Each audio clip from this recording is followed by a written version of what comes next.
Soundstripe.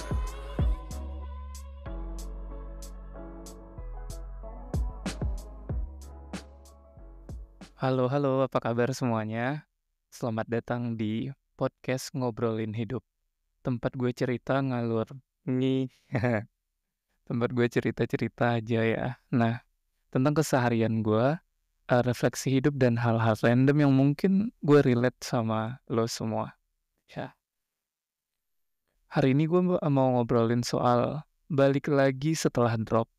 Jadi kemarin gue tuh sempet tumbang dari sore sampai malam dan itu momennya hari pertama puasa dan itu momen hari gue ulang tahun lagi. Jadi kayak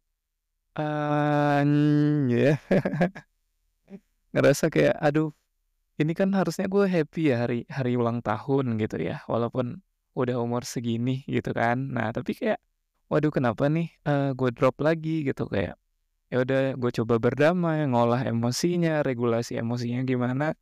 Dan bahkan seharusnya sehari sebelumnya itu gue punya agenda untuk bisa, untuk konseling sama psikolog, tapi itu juga nggak kesampaian karena dari kemarinnya lagi malahan gue drop. Jadi kayak naik turun naik turun naik turun gitu, kondisi fisik dan mental gue. Jadi, sempet tumbang juga ya. Nah, dan sekarang gue kembali lagi ke frekuensi yang bersemangat ini, buat nyapa Indra dengar.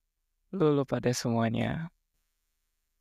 Nah, ada banyak hal yang gue nggak bisa, eee, yang gue nggak bisa lakuin di 2 hari terakhir lah ya. Nah, yang pertama tuh gue nggak bisa lanjut nulis, jadi stok tulisan gue tuh ada yang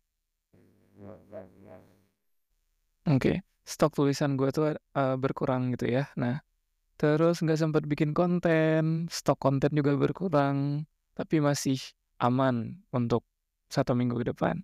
Pokoknya badan rasanya kayak cabut baterainya, kayak dicabut baterainya beneran sumpah deh. Nah terus,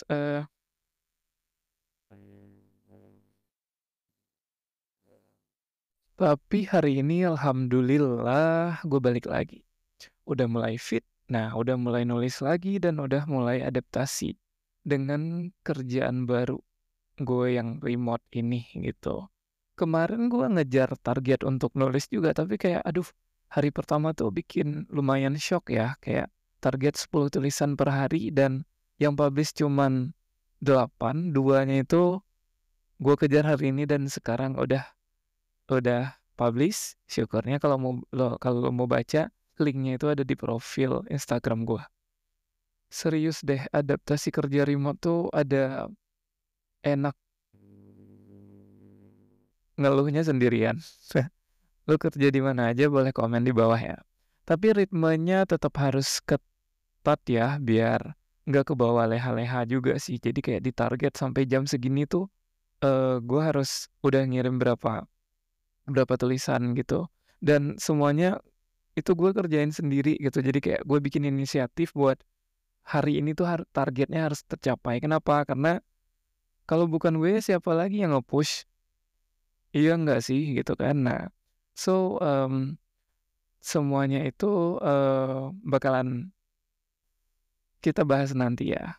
Karena sebelum kita bahas lebih jauh, gua mau tanya nih, pernah nggak sih lo ngalamin hari di mana badan lo tiba-tiba ngedrop? Atau mungkin mental lo yang capek, terus, lo nggak bisa produktif seharian? Atau mungkin, banyak, kejadian-kejadian lain mungkin ya. Nah, kalau pernah, lu tipe yang maksa diri buat tetap jalan atau yang milih rebahan sampai pulih? Boleh komen di bawah ya. Nah, kalau gue pribadi ya biasanya maksa buat tetap jalan kalau misalnya hal itu memang hal yang urgent banget. Maksudnya kayak, kalau misalnya gue nggak kerjain ya nggak akan selesai atau kalau gue nggak datang, gue nggak hadir, bakalan berantakan semuanya apalagi berhubungan dengan orang lain. Tapi kalau misalnya sesuatu yang masih bisa ditunda dan bukan prioritas ya gue tinggalin gitu. Dan, kemarin badan gue bilang udah bro istirahat dulu gitu. Makanya gue sempet hilang sehari dari nulis, karena memang kalau nulis ini kan, ya nggak ngefek-ngefek banget lah gitu kan. Tapi kalau misalnya bicara kerjaan dan ada target gitu kan, gue harus milih untuk nge-push diri gue sampai siang aja untuk kerja, setelah itu gue drop sampai malamnya, gitu. Nah, ngomongin soal ngedrop, kita kadang suka lupa buat dengerin tubuh kita sendiri. Apalagi kalau kita udah punya target harian, terus tiba-tiba nggak bisa ngelarin, rasanya tuh kayak bersalah gitu ya. Padahal yang badan iyalah, badan itu butuh istirahat juga nggak sih? Otak juga butuh jeda. Jadi, gue belajar dari pengalaman kemarin, kalau tubuh udah kasih sinyal buat berhenti, ya harus berhenti dulu. Karena kalau dipaksa malah makin parah. Jadi buat lo yang lagi banyak kerjaan, banyak tugas, atau mungkin lagi hustle ya, lagi ada side hustle lainnya, mmm, boleh deh dengerin alarm dari tubuh lo sendiri. Kenapa? Karena, eee, jangan lupa kasih waktu buat diri lo sendiri buat pause sebentar. Karena kalau misalnya, mmm, gue nggak bilang harus, sesantai itu ya, tapi tahu kapan waktu gas dan kapan waktunya, eee, rem itu penting. Kenapa? Karena yang tahu kondisi tubuh kita, yang bisa akses alarm tubuh kita itu adalah diri kita sendiri, gitu. Nah, oke, sekarang gue mau bahas soal adaptasi kerja remote gue yang baru. Jujur, gue masih di fase menyesuaikan diri. Karena sebelum-sebelumnya itu gue kerjanya hybrid. Maksudnya hybrid tuh kayak, kadang gue kerja remote, kadang gue, eee, harus ke kantor gitu. Nah, sekarang full remote, dan ini hal yang baru, nggak baru sih, karena dulu gue juga udah pernah kerja remote tapi polanya beda-beda. Nah, jadi, mmm, dari luar, nah, ini sebenarnya hari kedua ya, baru hari kedua tapi udah mulai ngerti pola kerja yang harus gue ikutin gitu. Dari luar kerja remote tuh kelihatan enak, bisa kerja dari mana aja, nggak perlu macet-macetan dan lebih fleksibel gitu. Tapi di balik itu semua, lo harus pinter-pinter ngatur waktu sendiri. Beda sama kerja kantoran yang ada jam kerja jelas gitu kan. Kerja remote tuh lo harus bikin ritme sendiri gitu. Jadi kayak kita harus nemu ritme sendiri, dan nggak akan ada apa ya, vibe di mana lo harus ngantor, ada segala macam gitu. Dan kenyamanan kita bikin sendiri gitu. Nah, kalau lu nggak disiplin, kerjaan bisa molor kemana-mana. Yakin deh kata gue. Makanya sekarang gue, Google Calendar tuh full banget dengan berbagai, eee, jadwal. Bahkan sedetail itu gue bikin, dari jam segini 45 menit, 42 menit kemudian tuh gue harus sudah upload, kerjaan gue. Dan, eee, setiap setiap hari itu gue nargetin 10 artikel untuk gue tulis, yang mana satu artikel itu butuh waktu 45 menit. Dan di hari pertama gue bisa ngejar di jam yang ditentuin, tapi ada 2 yang harus revisi. Dan gue nggak bisa ngejar di jam kerja, sampai gue harus ngejar di keesokan harinya. Nah, menariknya dari situ gue berprogres, dan hari ini gue masih punya banyak waktu buat revisian di jam kerja. Jadi nggak ganggu jam gue ngerjain side hustle lainnya gitu. Nah, buat lo yang mungkin lagi kepikiran mau coba kerja remote, gue ada beberapa tips yang mungkin bisa lo manfaatin nanti kalau udah kerja, atau sekarang lagi di fase kerja remote, udah bisa dipakai tips dan triknya. Yang pertama, bikin to-do list.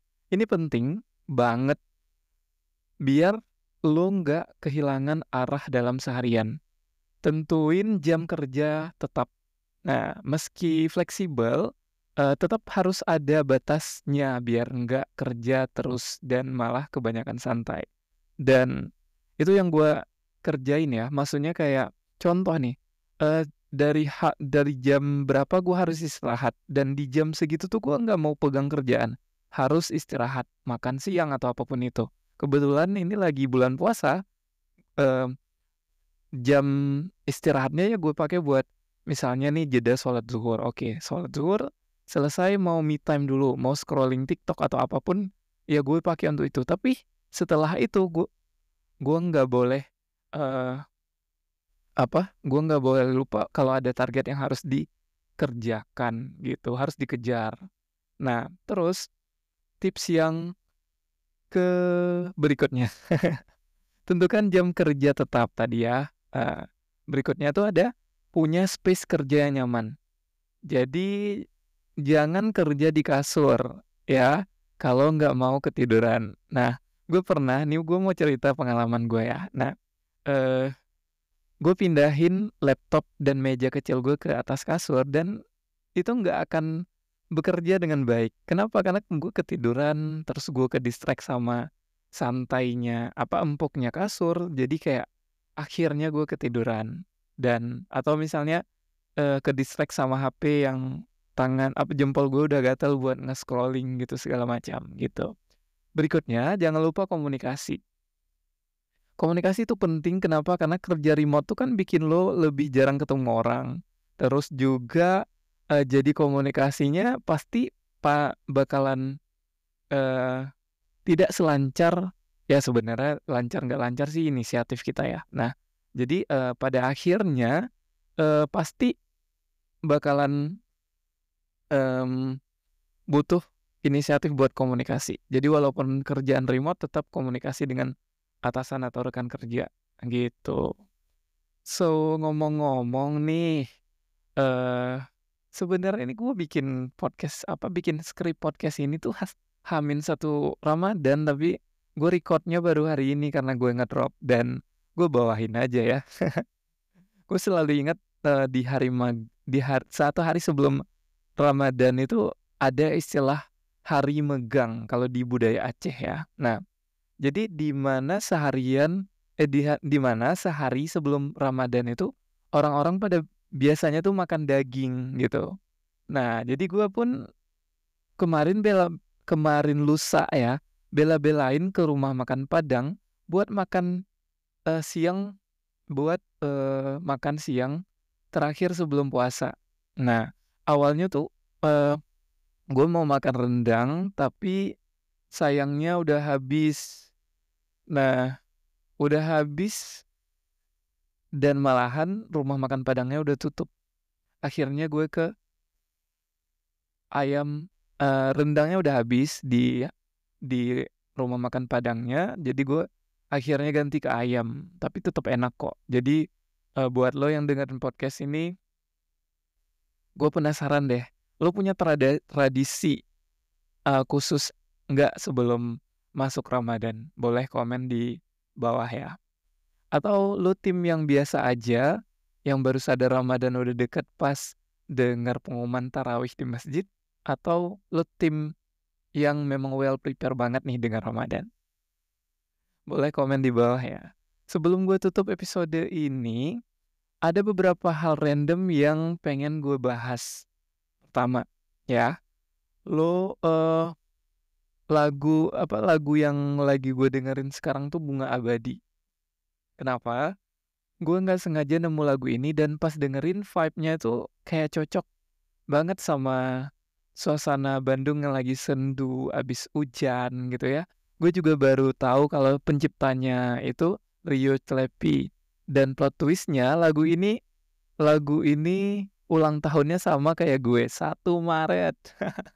Kedua, gue nemu satu video FYP tentang kebiasaan menulis buat penulis pemula. Intinya, kalau mau serius di dunia kepenulisan, lo harus punya kebiasaan nulis setiap hari, minimal 1 paragraf. Dan ini gue jalanin terus-terusan, setiap hari tuh gue nulis. Bahkan gue tambah, level kebiasaannya itu minimal 10 paragraf. Dan so far so good sih, udah jalan banget gitu ya. Nah, terus, dan gue setuju banget ya, kadang kita nunggu inspirasi datang, padahal kalau nulis cuman pas mood bagus aja gitu. ya tulisan kita bakalan jarang ada gitu. Jadi buat lo yang mau jadi penulis, biasain nulis tiap hari ya. Nggak perlu panjang-panjang, yang penting konsisten aja sih sebenarnya gitu kan. Nah, oke, segitu dulu buat episode kali ini. Dari obrolan kita kali ini ada beberapa hal yang bisa gue simpulin sih. Kalau misalnya tubuh lo udah ngasih sinyal buat istirahat, dengerin. Adaptasi kerja remote butuh disiplin waktu dan manajemen yang bagus. Ramadan udah di depan mata ini, malahan gue udah masuk ke Ramadan. Pengen deh gue bikin sajak Ramadan nanti di bagian lain ya, di show lain, di podcast lain. Dan gue excited buat ngejalaninnya, tapi ini kalau boleh jujur, gue udah di fase kayak, wah, Ramadan gue udah nggak serapi yang gue bayangin ya, karena gue miss beberapa sholat wajib, terus gue miss beberapa sholat sunnah tarawih berjamaah di masjid gitu ya. Nah, jadi kayak, waduh, gimana ya? Tapi pada akhirnya gue tetap nerapin pola berdamai dulu dengan apa yang gue rasain, dan oke, kita nggak sempurna. Kita harus bangkit perlahan untuk memperbaiki yang bisa diperbaiki gitu. Gue bakalan lebih rutin buat update podcast ini, jadi jangan lupa follow biar nggak ketinggalan episode baru. Sekarang gue mau lanjut record podcast lagi nih, yang inilah yang gue lagi record gitu kan, karena ada beberapa konten podcast yang udah nungguin juga gitu episode-episode berikutnya. Nah, siapa tahu bisa bikin satu episode lagi sebelum buka puasa sih, karena masih ada waktu gitu. Sampai jumpa ketemu di episode berikutnya. Selamat melanjutkan aktivitas, selamat berbuka puasa.